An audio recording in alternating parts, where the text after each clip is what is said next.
Inilah yang disampaikan Rasulullah ketika seorang pejabat, ini ceritain pejabat nih Pak, ya, dia melaksanakan tugasnya, tapi tugasnya dianggap selesai, cuma dikasih hadiah sama si pemiliknya.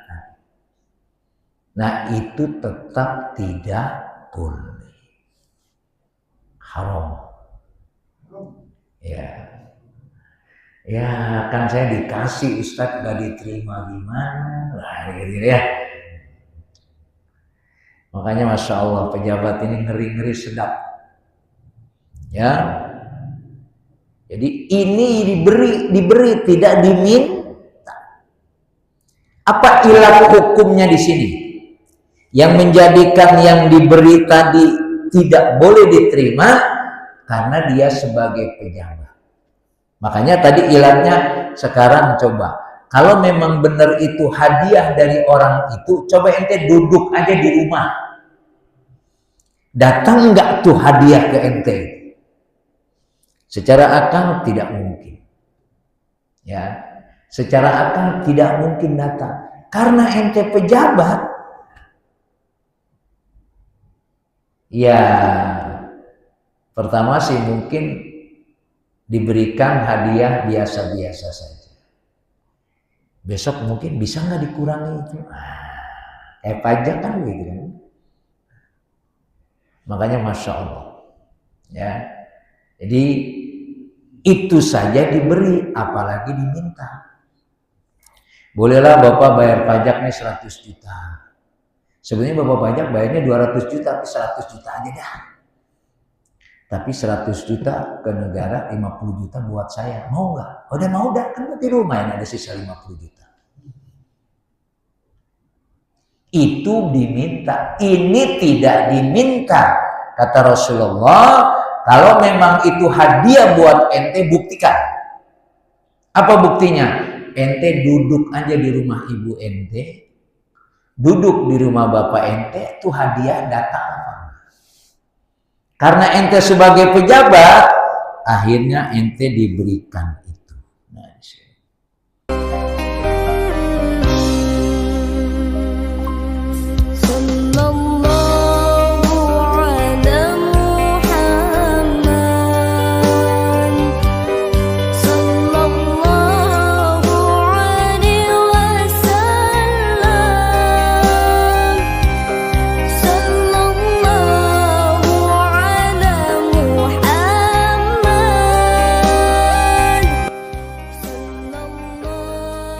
Bismillahirrahmanirrahim.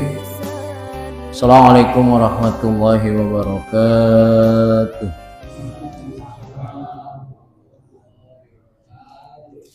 Kita awali dengan sama-sama baca suratul Fatihah. Kita mohon kepada Allah Subhanahu wa taala tempat yang terbaik ini, mudah-mudahan Allah limpahkan kebaikan kepada kita.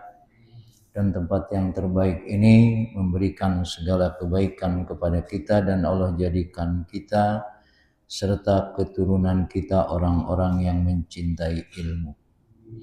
Ala hadiniyah wa ala kulli niyatin salihah. Al-Fatihah. A'udzubillahi minasyaitonir rajim. Bismillahirrahmanirrahim. Alhamdulillahirabbil alamin arrahmanir rahim maliki yaumiddin. Iyyaka na'budu wa iyyaka nasta'in ihdinas siratal mustaqim siratal ladzina an'amta 'alaihim ghairil maghdubi 'alaihim waladdallin. Alhamdulillah wassalatu wassalamu ala Rasulillah. Asyhadu an la ilaha illallah wahdahu la syarikalah wa asyhadu anna Muhammadan abduhu wa rasuluh la nabiyya ba'dahu ma ba'du. Selalu kita bersyukur kepada Allah Subhanahu wa taala. Hanya Allah yang memberikan segala fasilitas kepada kita, Allah yang menghidupkan kita, Allah yang memberikan segala kebaikan kepada kita, dan alhamdulillah tempat yang terbaik ini kita nikmati, mensyukuri dari nikmat-nikmat yang Allah berikan kepada kita.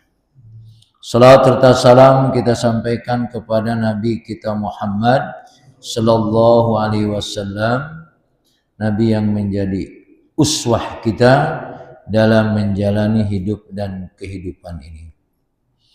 Jamaah yang dimuliakan Allah Subhanahu wa taala, ada beberapa ciri yang disebut dengan muslim itu seperti apa? Kita ini orang muslim. Lalu apa yang dimaksud kalau dia itu orang muslim? Karena kesempurnaan Islam dan iman itu adalah kita tidak merugikan orang lain, tidak menyakiti orang lain, sehingga perintah meninggalkan maksiat itu adalah perintah yang menjadi keharusan, karena Allah hanya memerintahkan kepada kita kaitannya dengan segala kebaikan. Jadi ketika kita ini melakukan hal yang tidak diperintahkan oleh Allah, berarti ada yang nggak beres pada diri kita, ya. Ada yang konslet pada diri kita, ya. Karena tugas kita ini diciptakan oleh Allah untuk ibadah,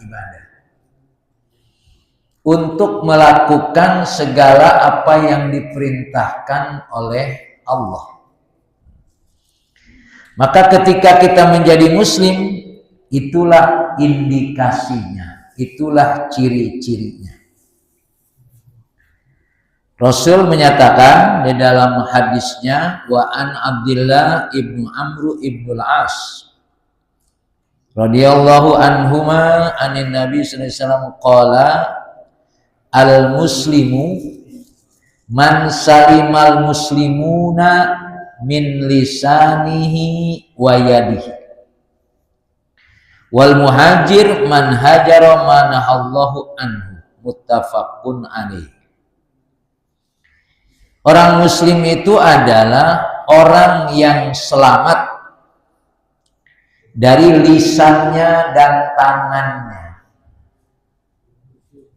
mulut dan tangan. Al-muhajir, orang yang hijrah, adalah orang yang hijrah dari apa yang dilarang oleh Allah. Jadi lisan ini itu harus kita jaga, karena lisan ini adalah sebetulnya diciptakan oleh Allah untuk menyampaikan kebaikan. Bukan lisan ini untuk omon-omon doang, ya, untuk sekedar ngomong, ya, tidak punya nilai, apalagi ngomongnya itu hal yang tidak diperintahkan oleh Allah. Wa qulu qaulan sadida, berkatalah kamu berkata yang baik, yang benar. Karena manusia ini mudah sekali mengucapkan sesuatu, maka disebut lidah tak bertulang. Nah, ketika kita memang menjadi muslim, berarti dari hadis ini, jaga lisanmu dan jaga kedua tanganmu. Jangan sampai lisan dan tangan itu menyakiti orang lain. Jangan sampai apa yang Allah berikan kepada kita itu tidak sesuai dengan apa yang diperintahkan. Ya walaupun sampai hari ini ngomong belum dipajakin, ngomong belum. Ya, nanti kan mau dipajakin semuanya. Ya, artinya kita harus menjaga lisan kita, jangan sampai menyakiti orang, Justru lisan itu diciptakan oleh Allah adalah untuk supaya kita banyak menyebut nama Allah, banyak berzikir. Tangan kita yang Allah berikan kepada kita adalah bukan untuk menyakiti orang lain. Makanya kesempurnaan Islam itu adalah dia beriman dan dia tidak menyakiti orang lain, baik secara materi atau non materi. Tangan ini biasanya demen ngambil punya orang lain. Sehingga meninggalkan maksiat kaitannya dengan menyakiti orang lain, mengambil hak orang lain, ini hal yang harus kita jauhi. Makanya kalau orang sampai korupsi 74 kilo itu, ya Allah. Itu ngambilnya nggak pakai tangan itu berarti, ya kan? Kalau ngambil pakai tangan kelamaan gitu. Ya. Tapi tangan inilah yang justru menjadikan sesuatu itu hal yang tidak diambil malah diambil. Maka jaga lisan kita dengan, kalau kata as-sumtu hikmatun qalilun fa'iluhu. Diam itu banyak maknanya, tapi sedikit orang melakukannya. Jadi orang kalau udah pinter ngomong tuh kayaknya Kalau sudah seumur kita ini kan Pak ya, ngurangin ngomong, ngurangin makan, apalagi lari, jangan sering lari dah. Ya. Banyak yang harus kita kurangi. Yang harus kita tambah adalah tadi lisan kita itu seharusnya kita gunakan supaya terus basah dengan kalimat-kalimat Allah, berzikir menyebut nama Allah. Kemudian al-muhajir, orang yang hijrah. Karena bagaimanapun, pertama yang harus kita tinggalkan itu apa yang dilarang. Ya. Kalau yang diperintahkan itu mungkin bisa jadi dia sudah melakukan tapi belum sempurna. Tapi yang memperhatikan adalah apa yang dilarang kita tinggalkan. Kalau orang biasa minum sehari 10 botol misalkan mabok, ya kan? Sehari 10 botol, atau jangan 10, 5 botol dah dia mabok. Ya. Jangan disuruh sholat dulu, pasti dia nggak mau.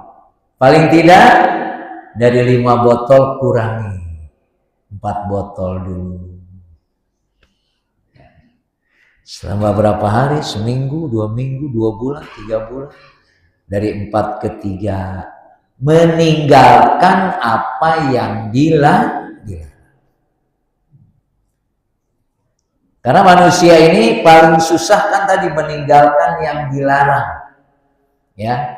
Makanya kan ada orang melakukan kebaikan juga melakukan kejahatan. Dia tidak berarti tidak melakukan kebaikan, tidak, cuma kebaikan jalan, keburukan jalan juga. Maka di sini kalau dia mau hijrah itu adalah yang pertama harus ditinggalkan adalah manahallahu anhu, apa yang dilarang dulu kayak tadi. Ya bagus sih minum 5 botol ya, tapi masih sholat juga misalnya. Rada ribet sebetulnya itu. Ya, maka Rasul mengatakan tinggalkan dulu yang dilarang oleh Allah. Nah, kalau kita nih berupaya meninggalkan yang dilarang sudah. Nah, kalau kita sudah berupaya meninggalkan yang dilarang, insya Allah sudah melakukan yang wajib. Ketika kita sudah melakukan yang wajib, nah kita evaluasi sunnahnya. Karena yang masalah kita ini adalah amalan sunnah dan boleh. Padahal dalam hidup ini wajib sunnah boleh banyakan mana? Banyakan sunnah, banyakan boleh. Sholat yang wajib cuma 17, jangan ditambah. Ya, tidak boleh kita nambah sholat wajib jadi lebih dari 17. Enggak. Tapi kalau sholat sunnah, duha boleh 2 rakaat, ada sampai bilang 8 sampai 12, ada pendapat la hadda, tidak ada batas. Ya. Boleh 2, boleh 4, boleh sampai ada yang mengatakan 12 paling banyak, ada yang mengatakan boleh lebih dari 12. Sholat malam tahajud apalagi? Ya, tidak dibatasi. Ya, tidak dibatasi sholat tahajud malam itu. Dua dah, mulai habis bangun tidur sampai subuh misalnya. Nah, maka perhatikan amalan-amalan sunnah kita. Kalau orang baru mau berbuat baik, sudah banyak maksiat, tinggalkan dulu maksiatnya. Baru melakukan yang wajib. Sholat kita wajib sudah kita lakukan. Alhamdulillah sudah dilakukan sholat 5 waktu. Walaupun dohornya jam 2. Ya, asarnya menjelang maghrib. Maka kita evaluasi untuk menghidupkan sunnahnya. Apa yang kita hidupkan sunnahnya?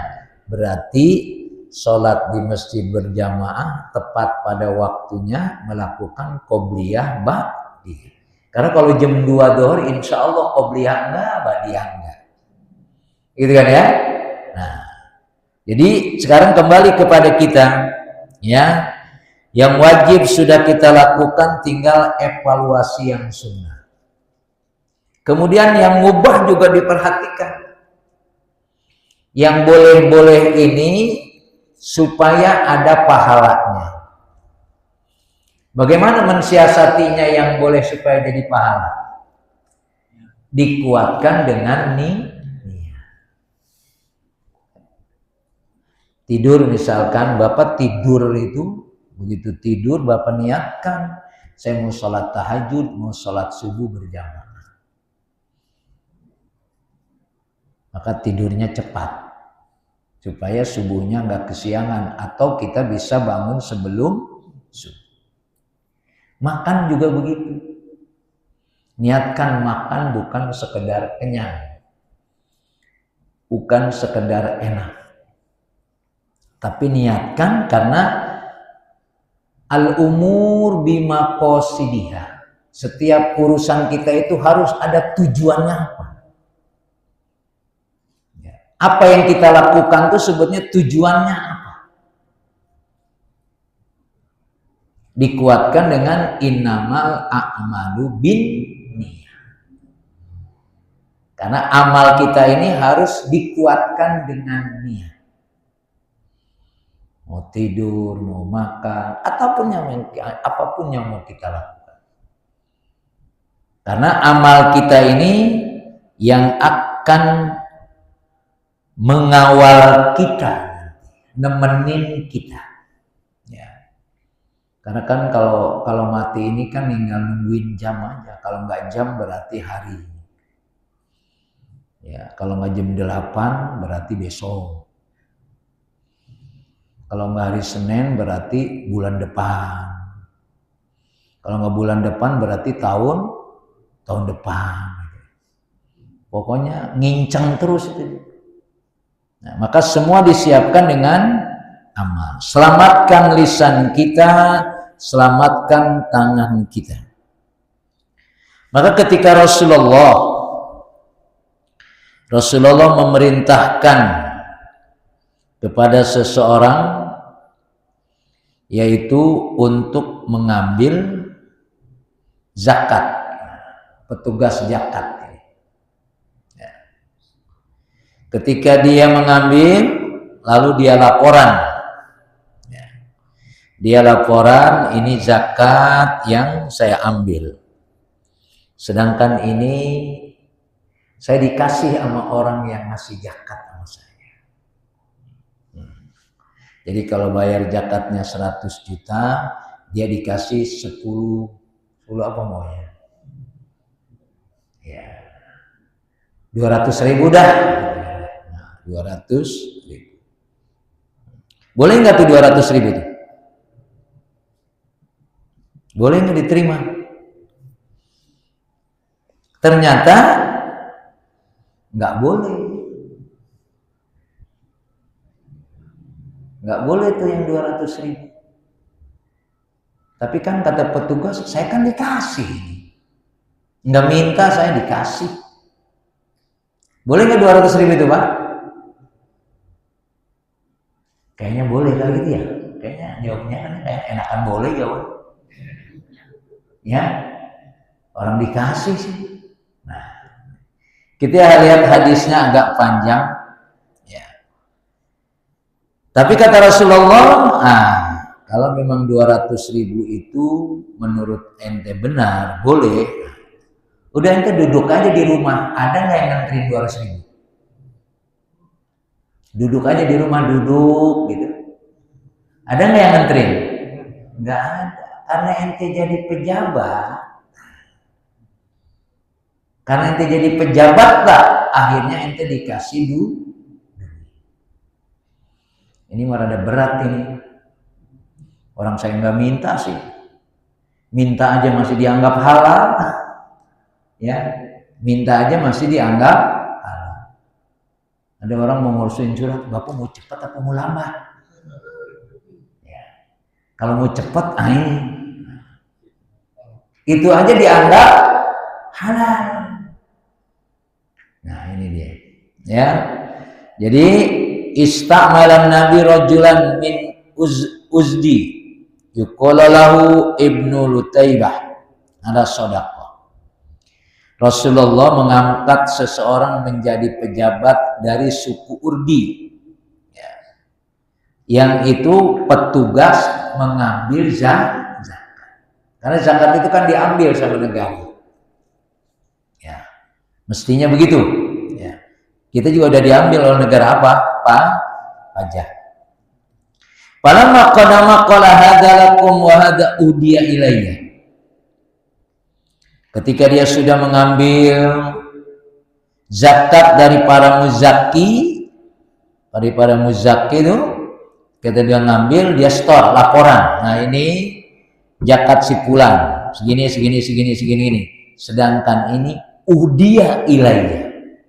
Ini dihadiahkan kepada saya oleh orang. Faqama Rasulullah alal mimbar fahamidallah wa asna alaihi. Setelah itu kejadian, Rasulullah naik ke mimbar. Setelah dia memuji Allah, kemudian dia mengatakan, amma ba'du.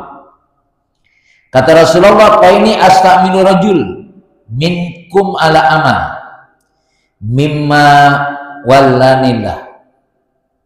Saya ini memerintahkan seseorang dari kamu untuk bekerja mewakili saya sesuai dengan apa yang Allah perintahkan kepada saya. Bayati, lalu dia datang, dia ngomong begini, hadalakum wa hada hadiyatun uhdiyat ilayya. Ini uang zakat. Sedangkan ini hadiah yang dihadiahkan kepada saya. Rasul cerita, apala jalasa fi baiti abihi au ummihi hatta ya'tiyahu hadiyatuhu in kana shadiqan. Apakah kalau dia duduk di rumah ibunya, di rumah bapaknya, hadiah itu datang enggak? Pertanyaannya tuh. Ya. Kalau dia duduk aja di rumah gitu kan? Di rumah ibunya, di rumah bapaknya, apakah hadiah itu datang atau tidak? Itu pertanyaannya. Wallahi la ya'khudhu ahadun minkum syai'an bighairi haqqihi illa laqiyallahu ta'ala yahmiluhu yaumal qiyamah. Demi Allah, kata Rasul, la ya'khudhu ahadun minkum syai'an, yang diambil oleh seseorang itu nanti, dan itu bukan haknya, dia akan ketemu dengan Allah membawa apa yang dia ambil. Jadi kalau 74 kilo itu, itu bukan haknya, nanti dia ketemu dengan Allah manggul 74 kilo.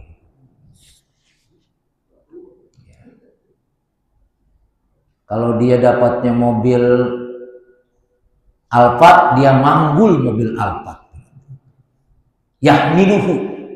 Dia ketemu dengan Allah dengan membawa apa yang dia ambil dulu, yang itu bukan hak. Fala arifanna ahadan minkum laqiyallahu yahmilu ba'ir. Maka aku tidak mau melihat, nggak mau tahu nanti, ya, kalau kamu ketemu dengan Allah, kamu membawa onta. Kalau waktu itu karena belum ada Alphard, belum. Ya dulu orang ngasihnya onta, kambing, gitu kan ya.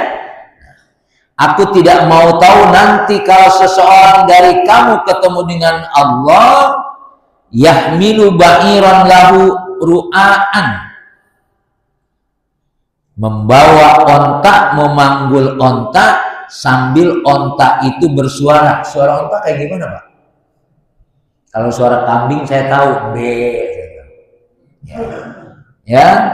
Au baqaratan, nanti dia memanggul sapi. Kalau sapi suaranya tahu ya. Jadi sambil dipanggul, sambil bersuara itu sapi. Ya, begitu juga kalau dia membawa kambing syatan tam'ar, sama kambing juga bunyinya B. Kalau kambingnya 1, kalau kambingnya 100 gitu. Ya. Inilah yang disampaikan Rasulullah ketika seorang pejabat. Ini ceritain pejabat nih, Pak. Ya, dia melaksanakan tugasnya, tapi tugasnya dianggap selesai, cuma dikasih hadiah sama si pemiliknya. Nah, itu tetap tidak boleh, haram. Ya kan saya dikasih, Ustadz gak diterima gimana? Nah, gitu ya. Makanya Masya Allah, pejabat ini ngeri-ngeri sedap. Ya. Jadi ini diberi, tidak diminta. Apa ilah hukumnya di sini? Yang menjadikan yang diberi tadi tidak boleh diterima karena dia sebagai pejabat. Makanya tadi ilatnya, sekarang coba. Kalau memang benar itu hadiah dari orang itu, coba ente duduk aja di rumah. Datang enggak tuh hadiah ke ente? Secara akal tidak mungkin. Ya, secara akal tidak mungkin datang. Karena ente pejabat. Ya, pertama sih mungkin diberikan hadiah biasa-biasa saja. Besok mungkin bisa nggak dikurangi itu? Kayak pajak kan gitu kan. Makanya Masya Allah. Ya.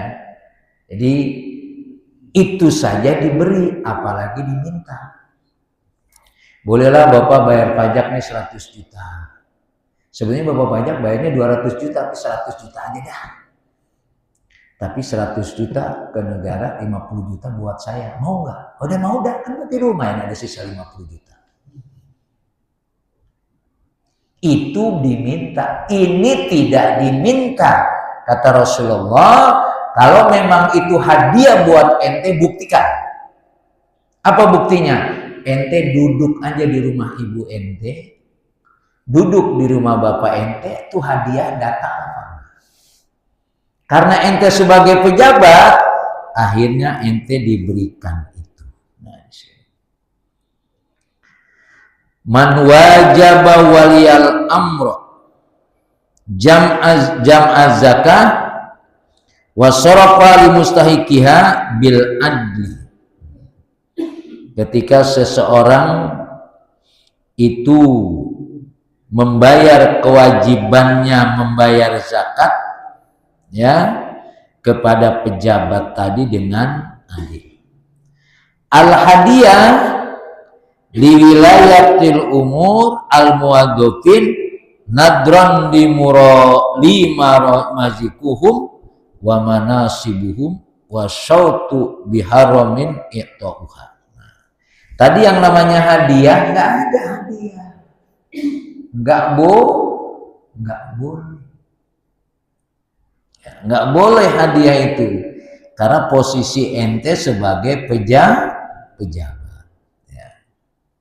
Wa akhdhuhum laha aqlul amwal li ummah bil batil. Maka kalau hadiah itu diambil dari mereka, maka mereka sudah aklul amwal ummah bil batil. Dia sudah apa? Memakan harta dengan cara batil. Wa talabuha dzulmun wa tidakun. Apalagi minta. Ya. Ya, ini untung saya nggak jadi pejabat. Ya, kata pejabat dulu, saya begitu dulu. Sekarang mah enggak, ya udah pensiun. Ya. Karena memang kelihatannya biasa-biasa saja ya. Dianggap biasa. Karena memang orang Indonesia ini baik-baik betul. Ya. Baik-baik betul. Kalau orang kerja tuh kayaknya kalau nggak dikasih hadiah kayaknya kurang afdol. Itu menjadi kebiasaan. Artinya kalau bahasanya salah kaprah. Kelihatannya benar, padahal itu sudah melanggar aturan. La yajuju istighalul wadhaib wal masabul lil manfaah al khassah. Jadi tidak boleh ketika orang melakukan kewajiban, lalu dia mengambil manfaat dari yang dia kerjakan. Kayak beginilah contohnya. Saya disuruh beli apalah gitu. Harganya 100.000. Harganya 100.000. Terus saya bilang, koh, biasanya ke engkau si koh. Tulis di bornya 200.000. Kwitansinya 200.000. Laporan sesuai 200.000. Diperiksa oleh BPK 200.000. Mana buktinya itu? Benar nggak kata BPK? Benar. Ya. Itu buktinya ada. Nah makanya Pak, sebetulnya hidup kita ini transaksinya dengan Allah. Ya, transaksinya dengan Allah. Mau bilang 200.000, 500.000, kalau ada buktinya BPK nggak mungkin marah. Apalagi ini sebenarnya nggak 500.000 nih, saya tahu cuma 200.000, ya dah, ada kasih 200.000 dah, bagi-bagi. Sebetulnya yang harus kita perhatikan adalah ketika kita melakukan transaksi itu urusannya dengan Allah. Karena yang marah siapa? Allah nanti. Kayak kita nih pejabat korupsi gitu kan. Misalkan nggak dipanggil sama kejaksaan, nggak dipanggil sama polisi, bebas. Ya. Kita mah kesel doang gitu kan. Kata dia, gua bebas, aman. Kata malaikat, ntar gua gebugin baru tahu. Ya. Jadi sebetulnya tanpa sadar kita harus akui, ya, semua hidup transaksi kita dengan saya bohongin bapak, bapak senang aja dibohongin, saya dosa enggak? Bapak saya bohongin, ya, tapi bapak senyum-senyum aja dibohongin, saya dosa enggak? Ya tetap dosa. Urusannya dengan bapak nggak ada masalah. Tapi ketika saya bohong berarti saya sudah berbohong kepada Allah. Ini yang rada susah memahaminya. Ya. Makanya dalam jual beli itu ada namanya bai'ul mabrur. Bai'ul mabrur. Mabrur itu artinya adalah ya sebetulnya ridho birido sih gampangnya. Ada contoh begini. Satu hari si bos bilang sama anak buahnya, ini jual baju ini harganya 25.000. Kata si bosnya kepada petugasnya. Lalu petugasnya bilang, dijualnya 50.000. Ternyata si pembeli mau. Boleh nggak? Boleh. Tapi begitu bosnya, si penjualnya bilang ke bosnya, ini saya tadi jual 50.000. Kata bosnya, kan sama saya disuruh 25.000. Kenapa ente 50.000? Ini bos yang benar nih, bos yang benar. Ya, walaupun dalam jual beli sebetulnya boleh saja. Cuma untuk mabrur tadi, ya, kata si bosnya, ente cari yang beli itu. Balikin lagi 25.000. Kalau bapak jadi pedagang begitu, balikin apa enggak? Besok jual 75.000 laku kali. Begitu. Akhirnya datanglah si perempuan, si pembeli itu. Kebetulan perempuan kalau dalam ceritanya itu.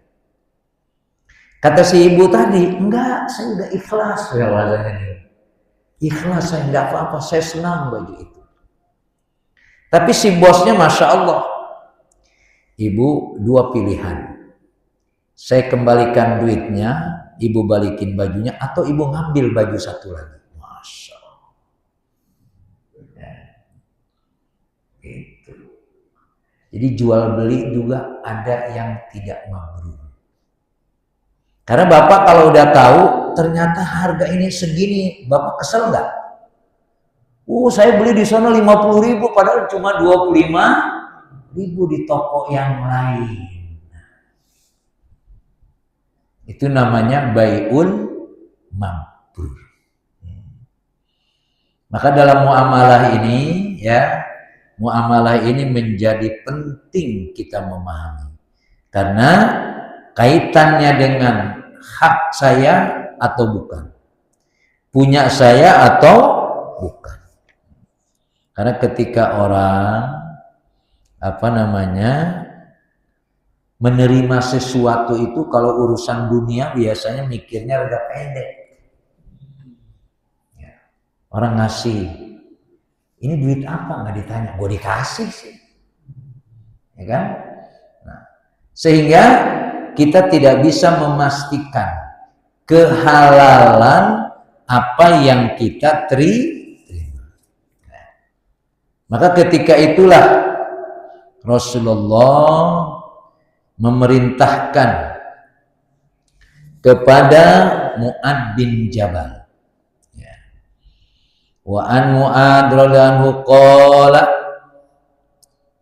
ba'asani Rasulullah faqala innaka ta'ti qauman min ahlil kitab fad'uhum ila syahadati alla ilaha illallah wa anni rasulullah fa inhum ata'u lidzalik fa'alimhum anallah qad iftarada alaihim khamsu salawat fi kulli yaumin wa lailah fa innahum ata'u lidzalik fa'alimhum anallah qad iftarada alaihim shadaqah tukhadu min agniihim faturadu ala fuqaraihim fa inhum ata'u lidzalik fa iyyaka wa karaima amwalihim wa taqi da'watal madlum fa inna laysa bainaha wa bainallahi hijab muttafaqun alaih. Mu'adz bin Jabal diperintahkan oleh Rasulullah, diutus oleh Rasulullah untuk mendatangi satu kaum. Datanglah kamu kepada ahlul kitab, katakan mereka bahwa supaya mereka mengakui bersaksi tidak ada Tuhan selain Allah. Dan aku Rasulullah katakan begitu. Kalau mereka sudah memahami itu, ajarin mereka apa yang diajarkan supaya mereka melaksanakan sholat 5 waktu setiap hari, setiap malamnya. Jadi pertama akidahnya dulu. Ya. Mengenal Allah. Makanya Pak, ketika Rasulullah hijrah dari Makkah ke Madinah, Rasulullah itu tinggal di Makkah di Madinah lamaan mana? Lamaan di Makkah. 13 tahun Rasulullah tinggal di Makkah, hanya menyampaikan tentang akidah. Belum diperintahkan sholat, belum diperintahkan puasa, belum dengan zakat apalagi takwa. Tapi kaitannya dengan bersaksi tidak ada Tuhan selain Allah. Nah, baru di Madinah menyampaikan tentang syariat. Maka kita ini kan sekarang ini agak susah, ya. Membicarakan akidah, udah umur 40 tahun belum bisa sholat, belum diajarin sholat misalkan. Maka kalau sekarang nih ya ngajarin akidah, syariah, akhlak harus menyatu sekarang ya. Karena paketnya sudah susah diatur sekarang. Nah, makanya Bapak-Bapak sekalian, kita yang sudah melaksanakan syariat ini harus betul dikuatkan. Karena yang namanya ibadah itu bosan, capek. Apalagi tiap hari doa, kayaknya kagak berubah-berubah, hidup begini aja. Nah, tetangga gua sholat kagak, apa kagak, mobilnya udah baru lagi. Berat itu. Ya, akhirnya lah udahlah. Karena kita masih belum bisa membedakan mana akidah, mana syariah, mana akhlak. Nah, ketika Mu'adz bin Jabal datang ke ahlul kitab, diperintahkan dulu, diajak mengakui tidak ada Tuhan selain Allah.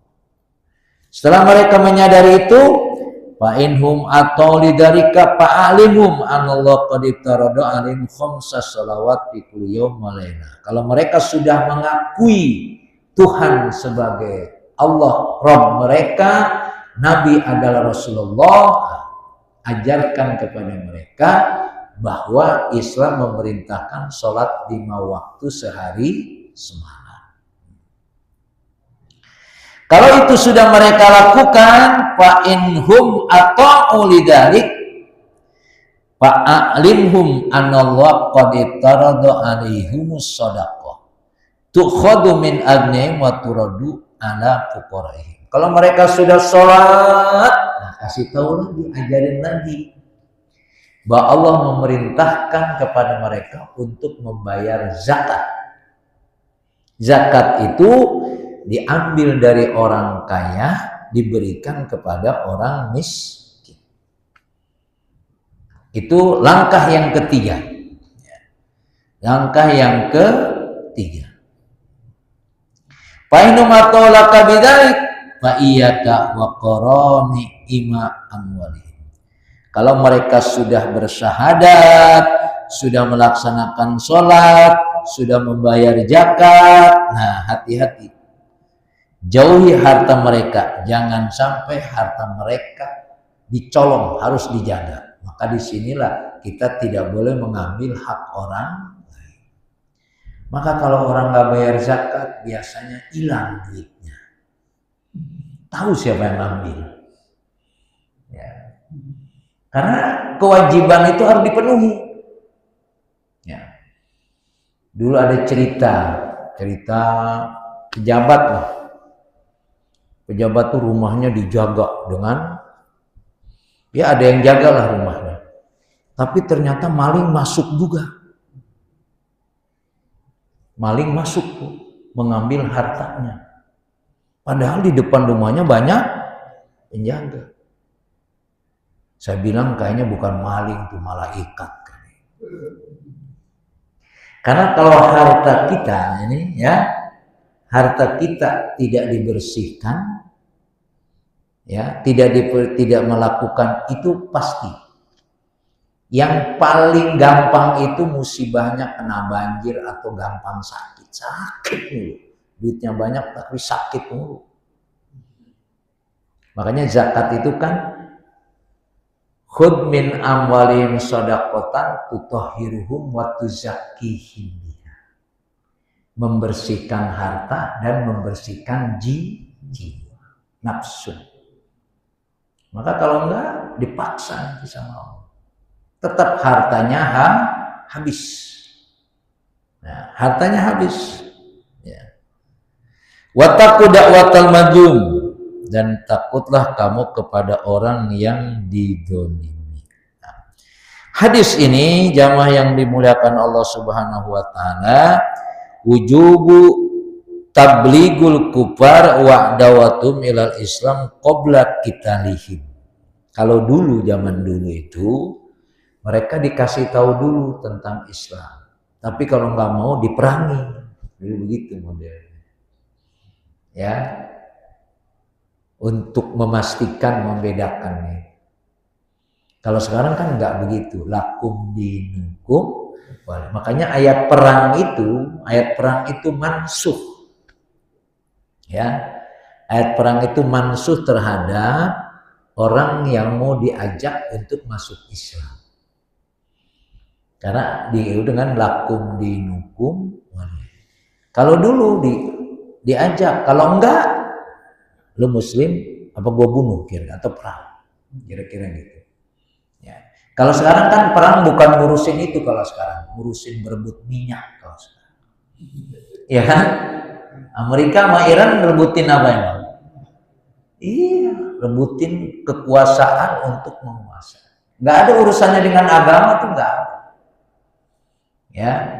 Ya mudah-mudahan sih kalau Iran dia mempertahankan agamanya. Makanya saya pengen tahu bener nih kapan sih perang yang menang siapa nih gitu. Ya. Karena bagaimanapun kekuatan umat Islam ini ya, di samping teknologinya kuat, dia juga harus sadar tetap intan surullaha yan suruh. Tapi kan orang Yahudi ini kan Masya Allah ngelawan sama Allah, tapi diberikan terus sama Allah, hebat-hebat. Iya kan? Nah, kata orang Yahudi nggak takut sama orang Islam, kecuali kalau sholat subuh jamaahnya sama dengan Jumat. Ini kata Yahudi nih. Ini ada dialog antara orang Mesir dengan orang Yahudi. Kata orang Yahudi, nggak bakalan menang di lawanan. Kecuali kalau sholat subuh jamaahnya sama dengan sholat Jumat.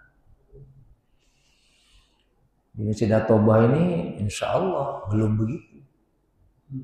Sama di masjid lain juga. Ya, yang sudah penuh jamaahnya antara Jumat dengan subuh, Masjid Madinah, nah itu sama tuh ya. Nah, subuh sama Jumat nggak beda dia, sama Masjidil Haram. Sama kalau di kita ada lagi, bukan di Mekah, bukan di Madinah, tapi di pondok pesantren. Masih berimbang ya, antara sholat Jum'ah sama sholat subuh. Satu lagi di mana Pak? Di mana kira-kira? Jamaah subuh sama jamaah Jum'ah sama di mana? Di penjara. Di penjara Pak. Ya. Sholat tarawih di penjara tuh dari hari pertama sampai hari terakhir penuh jamaahnya. Penjara nggak berkurang, kita maka berkurang kan, di mana-mana berkurang dah. Di penjara enggak. Saya ceramah malam keberapa lah mau menjelang akhir itu. Saya bilang ini jamaahnya masih banyak ini. Ya udah mau pada kemana kita urusannya gitu. Jadi biar subuh banyak, penjara diperbanyak lah. Itu kata orang Yahudi, dia bilang gitu.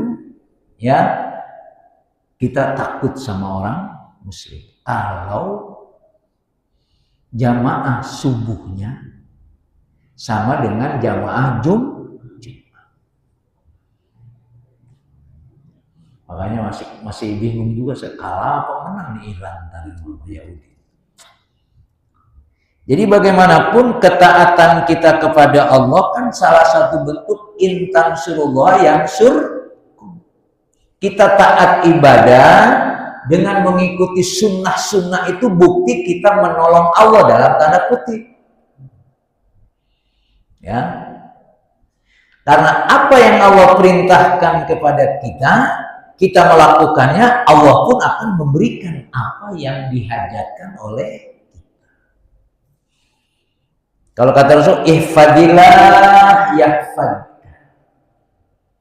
Jagalah perintah Allah, Allah akan menjaga engkau. Kita ini kan sama Allah kalau gerendengnya banyak, mintanya banyak banget. Ya Allah. Mintanya banyak, padahal yang nggak diminta sudah Allah kasih. Ya, sudah Allah kasih. Makanya kita ini kan kenapa tidak bisa masuk surga? Nggak bisa, Pak. Bapak rajin ibadah enggak bakal bisa masuk surga. Kenapa? Karena antara yang Allah berikan kepada kita dengan yang kita kerjakan itu lebih banyak Allah berikan kepada kita. Kalau bahasa gampang, gaji sama kerja, bagian gajinya sama kerjanya kita sama. Maka nggak bisa. Maka kita masuk surga itu karena rahmat Allah. Makanya kita tidak boleh mengandalkan ibadah kita. Nggak boleh. Gue udah ngaji, udah sholat jamaah, kayaknya udah tiket surga udah pas kayaknya. Nggak akan. Kita masuk surga itu karena rahmat Allah. Ini saya sering sampaikan supaya kita juga menikmati apa yang Allah perintahkan. Ya. Karena kalau kita sholat, ruku enak nggak Pak ruku? Kita bisa ruku enak nggak? Enak. Bisa sujud enak nggak? Itu aja udah enak, udah nggak usah minta apa-apa lagi sama Allah. Karena bisa ruku dan bisa sujud itu yang menjadikan kita bisa ruku dan sujud siapa? Allah. Bisa ruku, bisa sujud aja, Masya Allah, luar biasa. Syukur yang luar biasa. Bisa berangkat dari rumah ke masjid ini, Masya Allah. Saudara kita berat jalannya. Tidak sanggup jalan. Makanya kan dalam beribadah itu ada kaidah al-ujratu biqadril masyaqqah. Pahala itu diberikan oleh Allah tergantung kesulitan. Makanya sholat isya berjamaah pahalanya seperti sholat setengah malam. Sholat subuh berjamaah seperti sholat sepanjang malam. Karena masyakohnya itu beda. Resiko yang dihadapinya beda.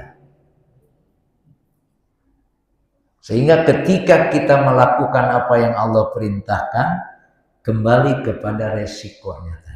Walaupun sebetulnya ente bisa jalan dari rumah ke masjid aja dulu, Masya Allah. Nggak usah dikasih apa-apa juga sama Allah, bisa jalan aja udah enak banget. Ya. Nah maka tugas kita adalah melakukan apa yang Allah perintahkan. Balasannya seperti apa? Terserah Allah aja dah. Walaupun dalam beberapa bab itu kan tetap Allah jelaskan. Sholat qobliyah duhur 4 rakaat, ba'diyah duhur 4 rakaat, Allah akan bebaskan dari sentuhan api neraka. Tetap iming-imingnya ada. Ya, dalam riwayat iming-imingnya ada. 2 rakaat sebelum subuh seperti dunia dan seisinya. Tapi sebetulnya kita bisa bangun subuh itu aja Masya Allah luar biasa. Bapak bangun subuh bangun jam 8 enakan bangun mana? Pasti lebih enak bangun subuh sebetulnya.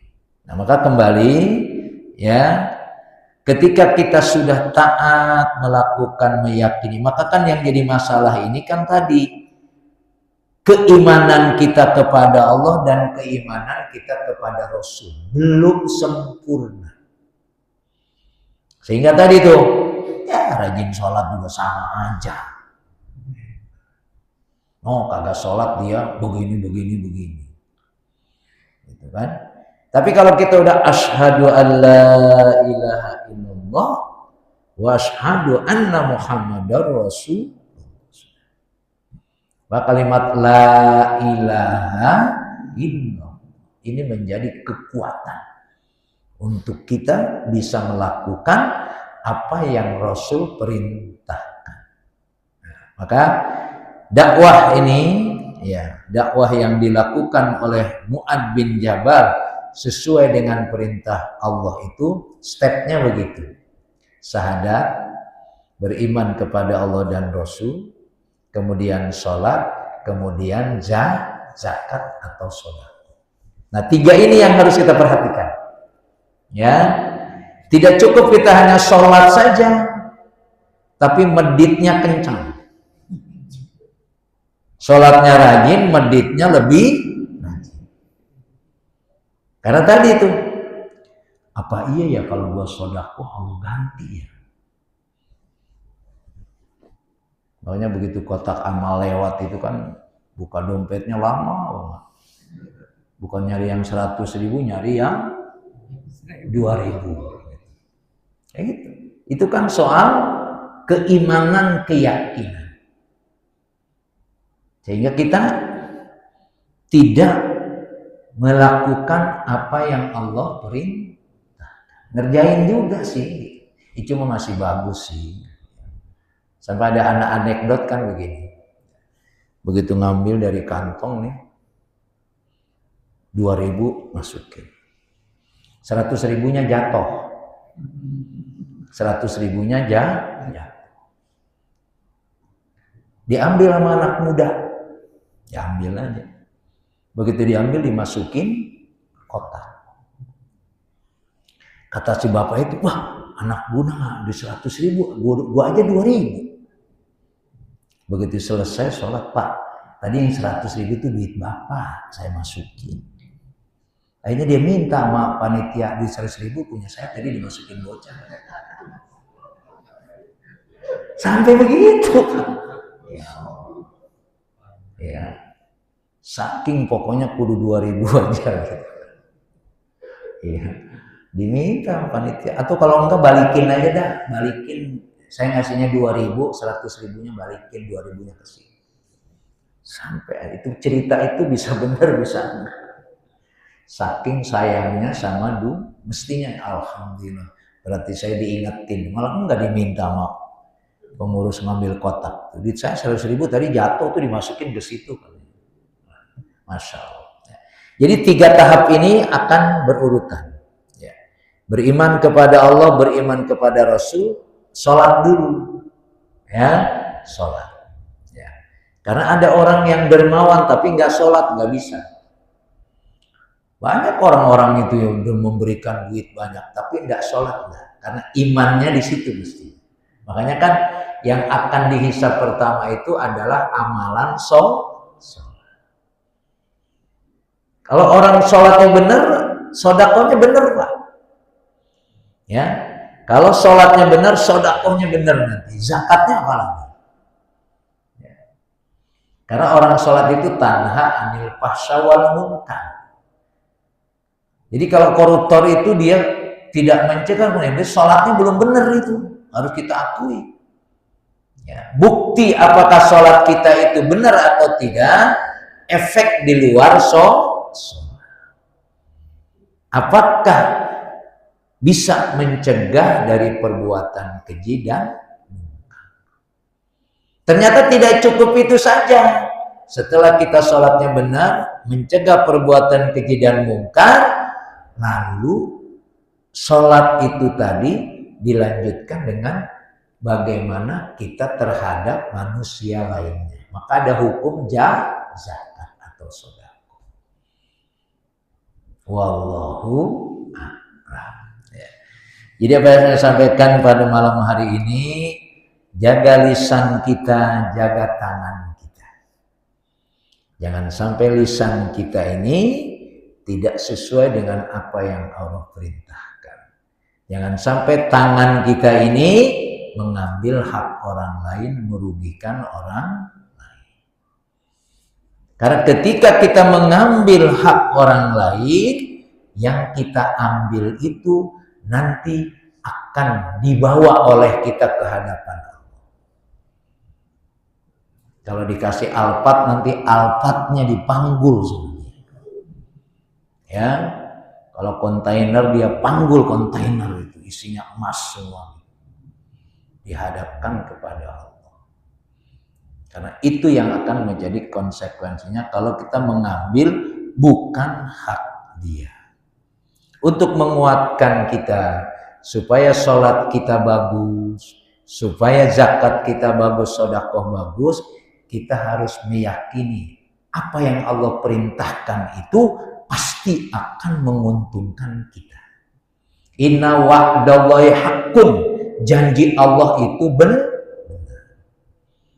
Tapi kebanyakan manusia nggak tahu. Mau sedekah tuh mundur majunya kencang banget. Ya, karena apa iya diganti sama Allah.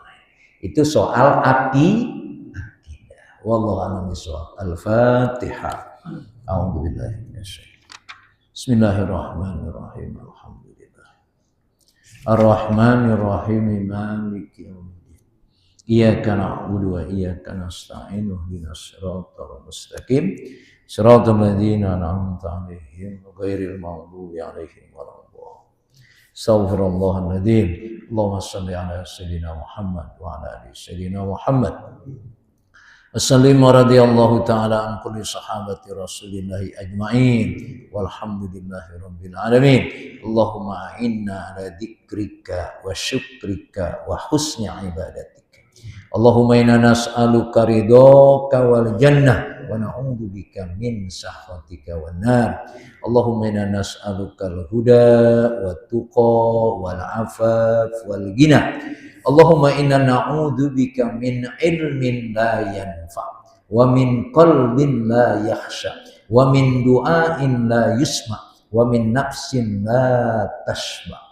Rabbana auzi'na an nashkura ni'mataka allati an'amta 'alaina wa 'ala walidayna wa an na'mala shalihan tardha wa adkhilna bi rahmatika fi ibadikas shalihin. Allahumma anfa'na bima 'allamtana wa 'allimna ma yanfa'una warzuqna uluman tanfa'una. Rabbana atina fid dunya hasanah wa fil akhirati hasanah wa qina adzabannar. Subhana rabbika rabbil izzati amma yasifun wa salamun alal mursalin walhamdulillahi rabbil alamin. Subhanaka Allahumma wa bihamdika asyhadu an la ilaha illa anta astaghfiruka wa atubu ilaik. Wassalamualaikum warahmatullahi wabarakatuh.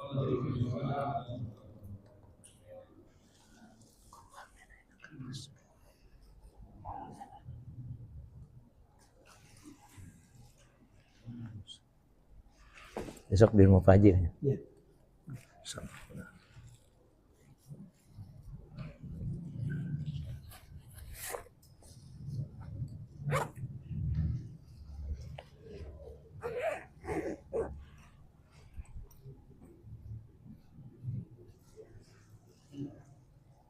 Allahumma shalli ala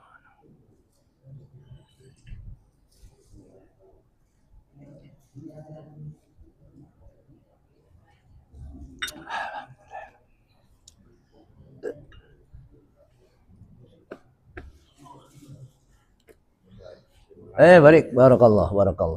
Amin. Amin, barakallah. Barakallah. Saya barakallah. Jazakumullah.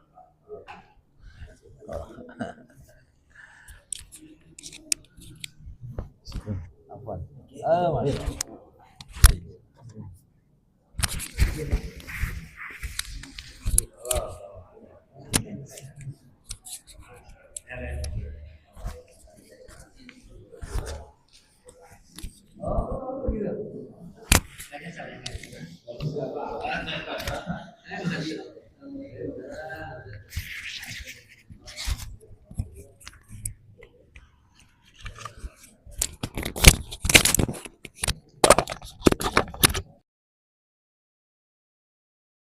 Alhamdulillah wa syukurillah bersyukur